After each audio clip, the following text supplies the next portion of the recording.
سورہ کہف ہمیں یہ سبق دیتی ہے کہ ایمان کی حفاظت، اللہ پر بھروسہ، دنیا کی حقیقت کو پہچانا اور آزمائشوں میں ثابت قدم رہنا مومن کی اصل کامیابی ہے۔ اس سورت کی ابتدا اللہ تعالیٰ کی تعریف سے ہوتی ہے، جس نے قرآن کو حق اور ہدایت بنا کر نازل کیا اور اسے ایسا سیدھا راستہ قرار دیا جس میں کوئی کجی نہیں۔ اللہ ہمیں بتاتا ہے کہ دنیا کی زندگی آزمائش ہے، یہاں ہر انسان کو کبھی نہ کبھی مشکل کا سامنا کرنا پڑتا ہے، اور اصل کامیابی آخرت کی کامیابی ہے۔ اس سورت میں سب سے پہلے اصحاب کہف کی عجیب و غریب ایمان افروز کہانی بیان ہوتی ہے۔ چند نوجوان ایسے تھے جو اپنے شہر کے باطل نظام اور شرک سے تنگ آ گئے تھے۔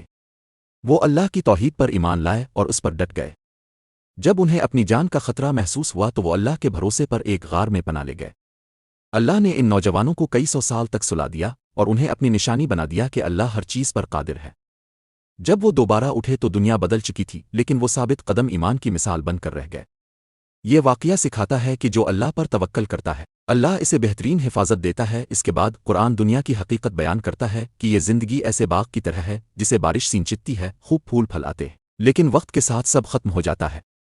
اسی طرح دنیا کی ہر چیز وقتی ہے، اصل زندگی آخرت کی ہے۔ انسان کو چاہیے کہ دولت اور شان و شوکت پر فخر نہ کرے، کیونکہ اللہ جسے چاہے کم دیتا ہے، جسے چاہے زیادہ۔ لیکن اہم چیز ایمان اور نیک اعمال ہے۔ پھر دو آدمیوں کے واقعے کا تذکرہ آتا ہے جن میں سے ایک بہت دولت مند تھا۔ اس کے پاس باغات، نہریں اور بے شمار نعمتیں تھیں، لیکن وہ گھمنڈ میں آ کر آخرت اور اللہ کی قدرت کو جھٹلانے لگا۔ دوسرے شخص کے پاس دنیاوی دولت تو نہیں تھی، لیکن اس کا ایمان مضبوط تھا۔ اس نے فخر کرنے والے کو نصیحت کی کہ اللہ اگر چاہے تو اس کے باغ کو تباہ کر دے۔ آخر کار ایسا ہی ہوا، باغ ختم ہو گیا اور وہ دولت مند حسرت میں ڈوب گیا۔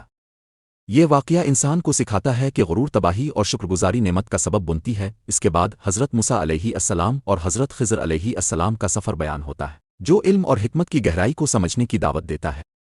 اللہ نے خضر کو وہ علم دیا تھا جو عام لوگوں کی سمجھ سے باہر تھا۔ موسیٰ علیہ السلام نے ان سے سیکھنے کا ارادہ کیا، لیکن کچھ واقعات ظاہری طور پر خلاف عقل لگے۔ کہیں کشتی کو نقصان پہنچایا، کہیں ایک لڑکے کو موت دی، کہیں بے طلب لوگوں کی دیوار سیدھی کر دی۔ آخر میں معلوم ہوتا ہے کہ ان سب کاموں کے پیچھے اللہ کی حکمت تھی۔ کشتی کو ظالم بادشاہ سے بچانا، لڑکے کے بد کردار مستقبل سے اہل ایمان کو بچانا، اور دیوار کے نیچے یتیم بچوں کا خزانہ محفوظ رکھنا۔ اس حصے کا مقصد یہ ہے کہ اللہ کے ہر کام میں حکمت ہے، چاہے انسان اسے فوری طور پر سمجھ نہ سکے۔ آخر میں ذوالقرنین کا ذکر آتا ہے، جو ایک نیک اور طاقتور بادشاہ تھا۔ اسے اللہ نے وسیع حکومت اور انصاف عطا کیا تھا۔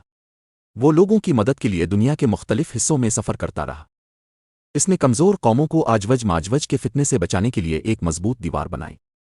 یہ بتلایا کہ طاقت ملنے کے باوجود وہ عاجزی سے کام کرتا تھا اور ہر کامیابی کو اللہ کی نعمت سمجھتا تھا۔ یہ واقعہ سکھاتا ہے کہ طاقت اور اختیار بھی آزمائش ہیں، اور ان کا استعمال انصاف اور خدمت کے لیے ہونا چاہیے۔ سورہ کہف کے آخر میں اللہ یاد دلاتا ہے کہ قیامت ضرور آئے گی، دنیا کی ہر چیز مٹ جائے گی، لیکن نیک عمل باقی رہیں گے۔ جو شخص اللہ سے ملاقات کی امید رکھتا ہے، اس کے لیے ضروری ہے کہ وہ اخلاص کے ساتھ نیک عمل کرے اور عبادت میں کسی کو شریک نہ کرے۔